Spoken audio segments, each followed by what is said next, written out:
Assalamualaikum warahmatullahi wabarakatuh. Saya atas nama orang biasa mohon maaf sebesar-besarnya karena masih banyak kesalahan. Khairun nas anfa'uhum linnas. Salam santun orang biasa.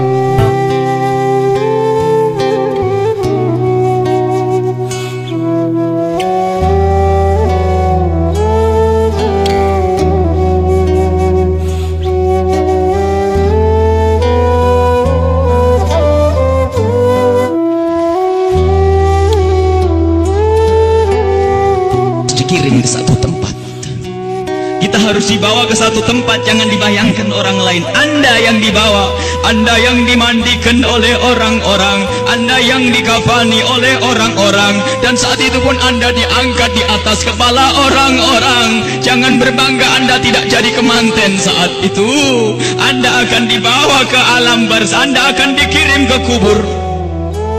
Sadarlah saat itu Anda di atas kepala manusia dan hanya Anda mendengar suara yang indah jika Anda ahli iman.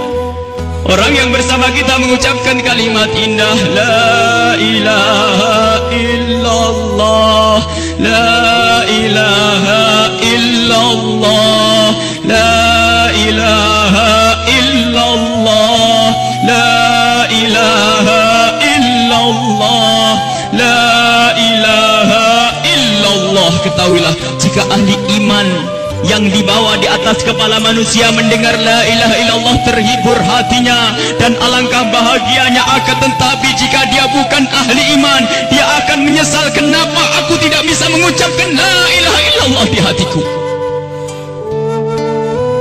Dia akan dikirim ke alam barzah, Anda kami akan dikirim ke kubur, dan kita pun dibawa oleh orang-orang. Sadarlah. Dan setelah kita sampai di kubur, orang-orang ternyata sudah menyiapkan kita liang lahat. Di situ telah digalikan oleh orang-orang buat kita.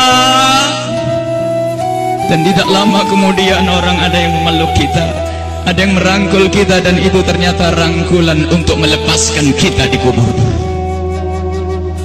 Kita akan dibawa, dimasukkan ke kubur dengan pelan, dan dimasukkan ke kubur dengan pelan. Mana kasur empuk yang pernah kita bangga-banggakan?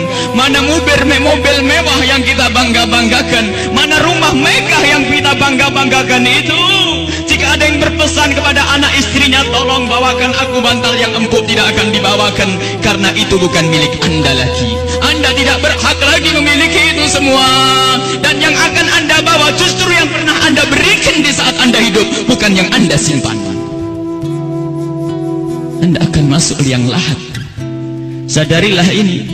Anda akan masuk liang lahat. Dan wajah yang di saat Anda dicaci orang marah, di saat Anda diejek orang marah karena Anda merasa dihinakan, ketahuilah wajah yang Anda sombongkan saat itu ternyata harus ditarik kainnya dan ditempelkan ke bumi, tanah asal kita. Ditempelkan kita ke bumi. Dan setelah itu pelan ada orang yang menabur di atas kepala kita dengan debu, 1 kali, 2 kali, 3 kali, dan setelah kita 3 kali bukan taburan, tapi akan ditumpahkan air tanah di atas kepala kita, ditumpahkan tanah dan ditumpahkan tanah, sehingga yang kita ketemukan adalah gelap gulita di alam kubur. Seperti yang disabdakan oleh Nabi Muhammad, sungguh saat itu orang di dalam kubur bisa mendengar terompah kaki orang yang berjalan di atas kepalanya. Dan saat itu pun Anda kami mendengar orang-orang berjalan. Anda dan kami mendengar orang yang melangkah semakin lama semakin jauh. Dan ternyata hanya tinggal beberapa orang. Itu anak-anak kita, itu istri kita, itu suami kita. Dan mereka pun ternyata tidak mau bertahan lebih dari setengah jam. Setelah itu pun mereka melangkahkan kaki, dan suara kaki itu semakin jauh. Dan ketahuilah saat inilah kita memetik amal perbuatan kita di dunia. Saat inilah kita akan merasakan apa yang pernah kita tanam waktu kita hidup di dunia. Anda ahli salat, Anda ahli ibadah, Ketahuilah sebelum kedatangan malaikat mungkar nakir, ternyata Anda banyak yang menziarahi Anda, banyak yang datang. Ada yang mengucapkan salam, Assalamualaikum. Anda menjawab, Waalaikumsalam, siapa engkau? Suara itu menjawab, aku adalah sholat malammu dulu. Ada lagi yang datang mengucapkan salam, Assalamualaikum. Lalu Anda menjawab, Waalaikumsalam, siapa engkau? Aku adalah sedekahmu dulu. Assalamualaikum. Lalu Anda menjawab, Waalaikumsalam, siapa engkau? Dia menjawab bahasanya, aku adalah kemaksiatan yang pernah engkau tinggal. Aku adalah baktimu kepada orang tuamu. Aku, amal-amal soleh ternyata pada berdatangan. Amal-amal soleh berdatangan menemani Anda, bersama Anda saat itu. Dan ketahuilah, Anda tidak akan gentar dan tidak akan takut di saat berhadapan dengan makhluk Allah yang bernama malaikat mungkar dan nakir. Anda tidak takut lagi saat itu, karena Anda ditemani amal-amal baik. Maka di saat malaikat mungkar nakir datang, Anda pun tidak bergetar, Anda pun tidak gentar, Anda tidak takut. Dan saat itu malaikat pun menampilkan sesuatu yang indah. Karena apa? Melihat orang ini ditemani oleh hal-hal yang baik, sehingga ia pun mengucapkan salam dengan syahdu, mengucapkan salam dengan penuh keindahan, lalu berkata, Man Rabbuk wa man nabiyuk, dan begitu seterusnya. Kami akan ditanya, siapa Tuhanmu, siapa nabimu? Karena di hati Anda ada iman, hati Anda ada cinta kepada Allah dan Rasulnya, di hati Anda ada cinta kepada ulama-ulama Allah. Maka sesungguhnya saat itu lindah Anda akan mengucap begitu mudah. Anda akan menjawab dan menjawab dan menjawab. Dan setelah selesai pertanyaan ini, dan inilah akhir daripada ujian kita dari alam dunia menuju alam barzah. Di alam barzah adalah alam perpindahan dari alam dunia ke alam akhirat nanti. Maka ini adalah alam akhir ujian, dan setelah itu kalau lulus mendapatkan surga, kalau tidak lulus dia mendapatkan siksa. Setelah malaikat bertanya dan lulus, Anda ditanya, dipanggil malaikat rahmat, malaikat pemberi nikmat. Wahai malaikat pemberi nikmat, ini adalah hamba yang soleh, bawalah ini ke surga dan beri nikmat sampai dibangkitkan nanti. Akan tapi sadarlah, di samping sana, di kubur yang satu sana, ada di samping kita ada kubur, di samping Anda ada kubur. Dan di saat orang ini dikubur dan ditinggal oleh keluarganya, ternyata saat itu telah berdatangan sesuatu yang sangat mengerikan, dengan suara yang sangat menyeramkan. Seseram-seram suara di dunia tidak pernah didengar seperti saat ini.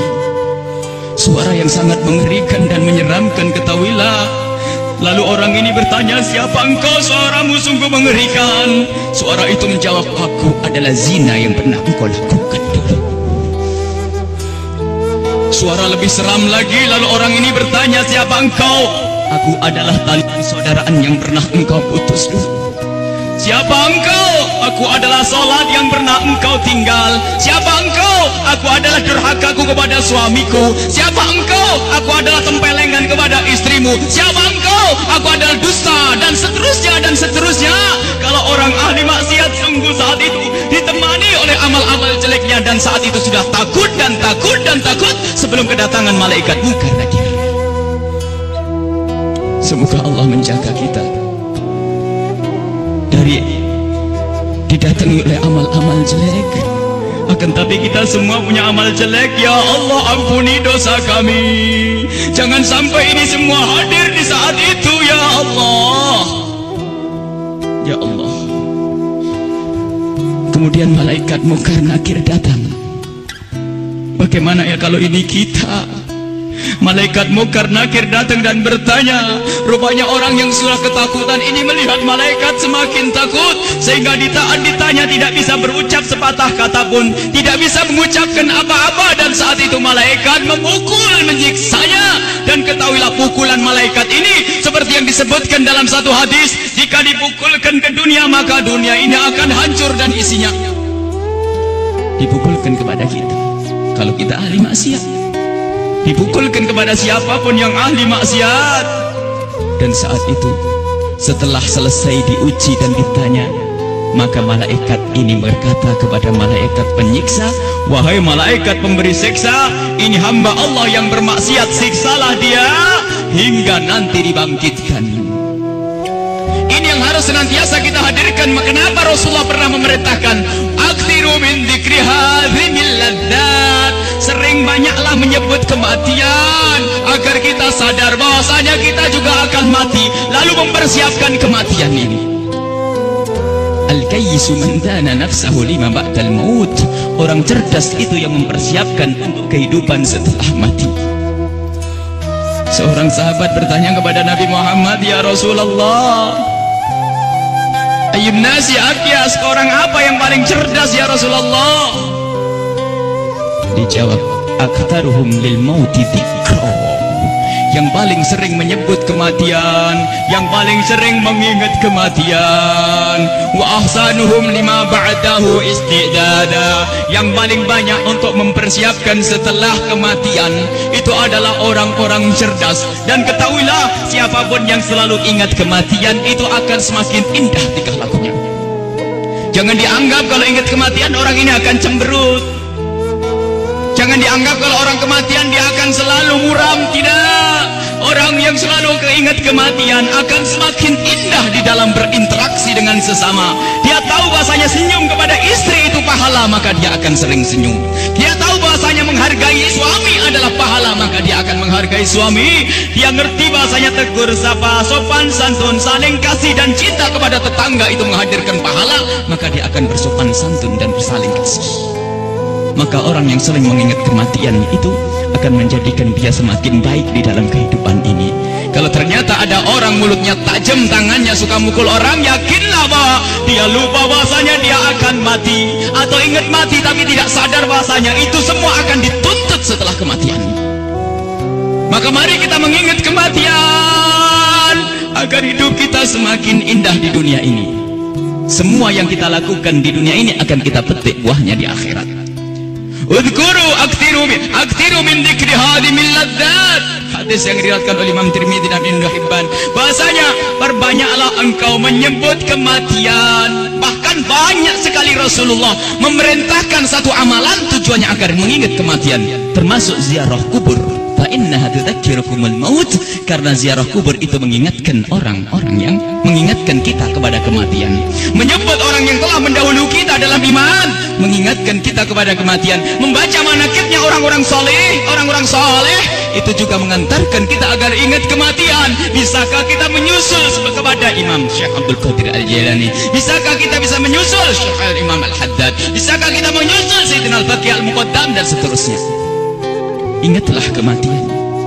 Bahkan sampai di saat hendak tidur Rasulullah selalu mengingatkan, hendak tidur ingatlah mati, hendak tidur ingatlah mati. Sehingga disunnahkan kalau orang hendak tidur menghadap ke kiblat sebisa mungkin, lalu meletakkan pipinya di atas telapak kanannya sebisa mungkin. Kalau tidak dibalik, yang penting menghadap kiblat. Dan saat itu jangan lupa untuk membaca zikir, membaca subhanallah seperti yang diajarkan oleh Rasulullah kepada Sayyidat Fatimah Az-Zahra, membaca subhanallah 33 kali, alhamdulillah 33 kali, Allahu Akbar 33 kali, dan membaca doa-doa yang lainnya hingga mata ini tertutup, tertidur dalam keadaan berzikir. Ketahuilah orang yang tertidur dalam keadaan berzikir, jika ia dibangunkan kembali oleh Allah sepanjang ia tidur, ia mendapatkan nilai pahala. Dan di saat tidak dibangunkan kembali, jika tidak dibangunkan kembali oleh Allah, maka ketahuilah saat itu dia mati dengan husnul khatimah. Husnul khatimah, mati dalam keadaan iman. Maka dari itu, ayo kalau hendak tidur persiapkan untuk mati, karena kita tidak tahu bisa bangun kembali atau tidak kita di saat kita tidur. Apakah bakal dibangunkan lagi oleh Allah atau tidak? Sungguh orang tidur seperti orang mati. Digunjing orang tidak tahu, barangnya diambil tidak tahu, dan seterusnya. Dia adalah seperti kematian. Maka dari itu kalau hendak tidur persiapkan untuk mati. Jangan sampai kita lelap dalam tidur di saat kita lagi asik mendengar satu lagu, katanya lagu pengantar tidur. Apakah tidak takut jika anak kita lagi mendengar satu lagu pengantar tidur, tak taunya anak kita tidak bangun lagi? Kita tidak tahu ternyata yang didengar adalah hal yang semacam itu. Mau kemana dia nanti? mau tidur bermaksiat, mau tidur ngunjing orang, mau tidur memutus tali persaudaraan. Apakah dia yakin bahasanya besok pagi akan bangun?